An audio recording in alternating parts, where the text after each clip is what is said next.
Hello, I'm Ben Lands, Executive Advisor for APC Media. We're here at the CGRE 2025 International Symposium in Montreal, Canada, interviewing thought leaders and experts in the power industry and bringing those insights to you, our readers, around the world.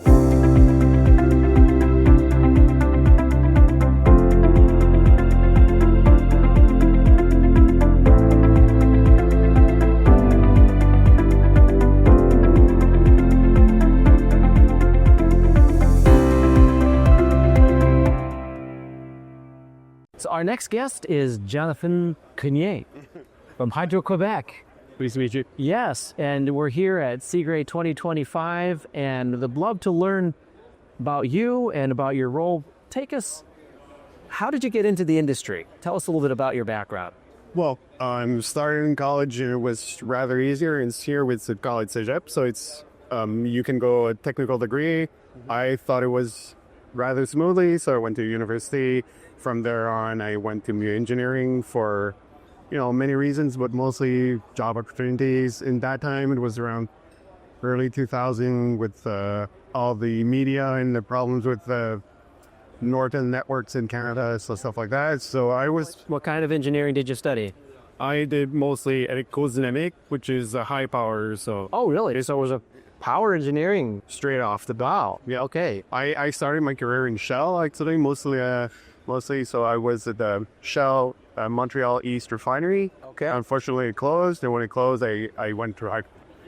So different. So you have industrial experience, and now you've moved to utility experience. Fantastic. And it's not too far apart. It's energy. Well, yeah, Shell, I'm sure I've interviewed many people in the industrial space and the massive power users. So a lot of experience there that you probably could carry over to the utility.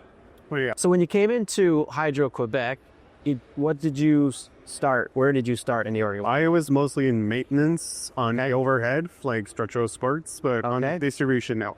All right. And from then on, I went to project a couple of years afterwards, where we would do the line supplies to feeders for the clients, and then all the medium voltage clients from there on. And from there, I went to expertise. So where I am now, it's expertise. So should I go there right away? Well, help me understand how that works. So you had operations experience then with the overhead lines? Yeah. Is that correct? Yeah. So it was mostly we had a program for inspection of poles, wooden poles. No kidding. So you were were you doing the inspections? You were over the inspection? I was overseeing the results of the inspection. Okay. So I wasn't hands-on experience necessarily, but I did have some experience in that as well. Mostly just to know how long certain jobs will be taking replacement. Okay, so more of a project management and also analyzing the results to determine what did you do with that information. We prioritize replacements in the right order. So it was an asset management role, really. Oh, but yeah, that's job prioritization, like la priorisation. Sure. Making sure that the first job was the most important. Okay, very good. And then from there, you went to expertise, an area of expertise, or what do you call that?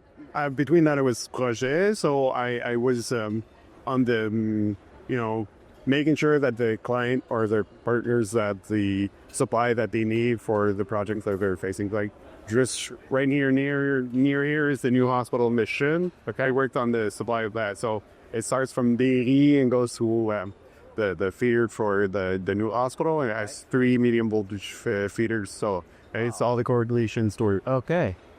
And the interface with the client. Very good. Oh, interface. So you had working on those communications, engaging clients, keeping the project going efficiently. Yep. Okay.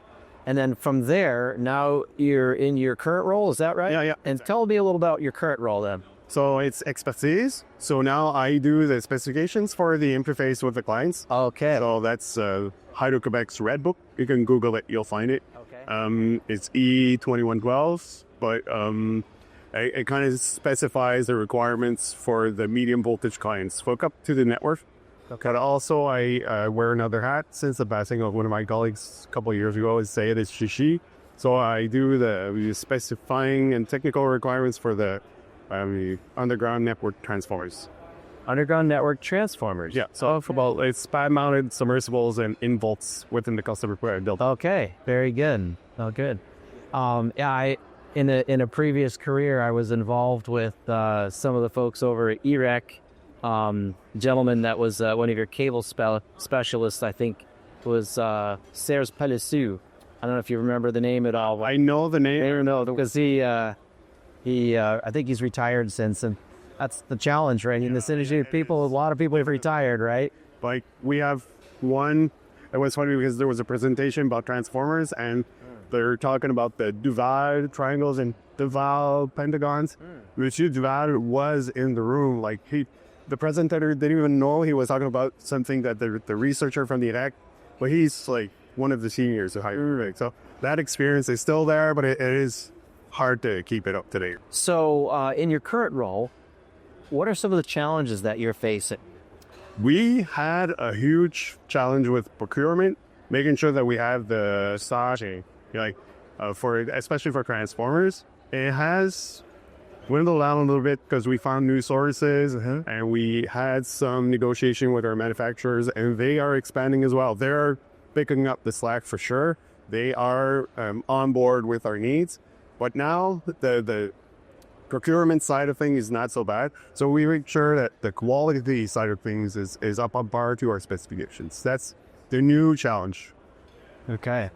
Because you had so many new suppliers, you had to probably be very careful about the new specification and making sure it was going to maintain the same quality, huh? Yeah, for sure. We want the CSA, we want the quality that we normally require at Hydro-Québec, which is normally quite high.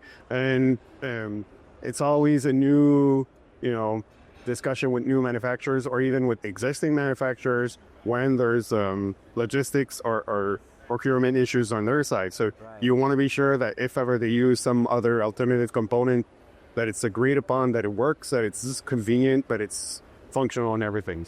Have you running into any problems with, say, the transformers that have been specified in the past and like longevity issues or? In some cases, yes, where we have submersible transformers and very harsh environments. Our underground vaults are mainly underneath the sidewalks, and we have the winter de-icing salts, corrosive elements, and even just biodegradation of some leaves and materials can produce some gas or accelerate corrosion as well. So corrosion is one of our submersible problems. We are looking into stainless, but it's very expensive. And my previous colleague was not a strong defender of the stainless for the cost effectiveness. I'm looking into it, but you have to demonstrate the cost benefit. Right, which is a challenge in itself. So that's an interesting challenge that you're facing. Any other challenges that you and your colleagues are facing that currently that you would like to communicate to the Seagray audience here? Well, there's always, having expertise at l'IREC is a challenge. But even in our group or our small unit that we are, we need to have that knowledge and that information, and just having meetings like Seagray's, it's not that you're alone at the top, but kind of if you talk about Transformers at Christmas, nobody wants to hear about it. So for me, our personal lives, it's rough, right? So once you get here and everyone's talking about the same thing, just say, hey, I'm feeling like I'm not alone. And that helps a lot for, knowing that there's other people out there that you can share knowledge with, and having that expertise called upon, it really helps. Yeah, I was just speaking with a gentleman from BC Hydro, and he was saying that corrosion is a big challenge for them with transformers as well. Who was? I'll have to get you. Yeah, so because I think you can collaborate there. So I'll definitely make sure I pass that name along to you. Thanks. So really, now we're thinking out a ways. So from your position, you've got a unique position here at Hydro-Québec, a unique expertise, experience, and now you think about 3 to 5 years out, maybe even 10 years out. What are some of the things that we as an industry should be thinking about?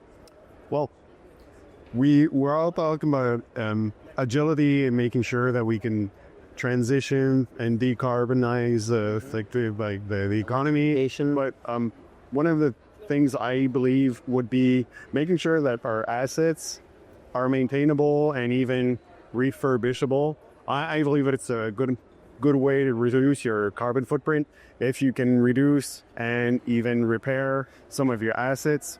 Not everything will be repairable for sure, but if you can reuse some components, reuse some parts of the core and coils in certain instances for transformers, mainly that. That is I love that. I mean, it has that sustainability element to it, right? We want to be sustainable. The circular economy, and I like that as well.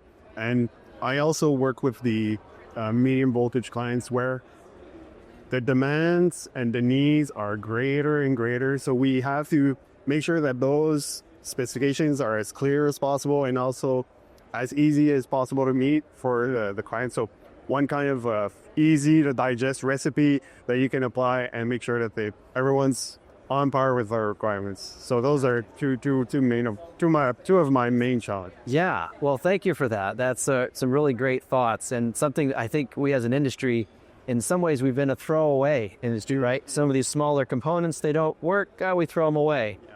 Now we need to think about materials, we need to think about supply chains and extending those. I was in CSA, Environment and Climate Change Resiliency Committee, and one of my questions was, how do we focus on reducing our impact? And that wasn't in the first forefront of the committee. Maybe it'll come into that eventually, but hopefully it'll be a whole package deal. Well, you're a thought leader. And it's going to be people like you who are going to make the difference. Say, hey, we really need to be thinking about sustainability, and just from all kinds of different directions. It's the right thing to do. So that's fantastic. So just want a couple words for Seagrey 2025. We're here in Montreal, and you're visiting with your colleagues. Anything you want to share with our audience about Seagrey? I really enjoy the experience. Okay. Me personally, I'll be very, myself, and I work for distribution, and lots of the topics are only for the generation or transport. I think there's a bigger role for distribution as well, because what we lack up in size, we make up in numbers. So the management of the assets that we do is 30,000 transformers instead of 1,000, but we replace and maintain those as well. Maybe not on the same scheduling or the same gas analysis every year kind of thing, but we do have some maintenance. And that would be interesting to see it with Seagrey as well on the distribution, on how the big data that we see with and AI and stuff like that, how can we apply that on multiple instances of multiple assets? Tens of thousands of assets. Yeah, it's a massive problem. I like to say, instead of a single failure, it's almost death by 1,000 cuts. For sure, it's for sure. Well, I really appreciated your insight. This has been a great interview. And Jonathan, pleasure to meet you. Thanks very much. You're welcome to.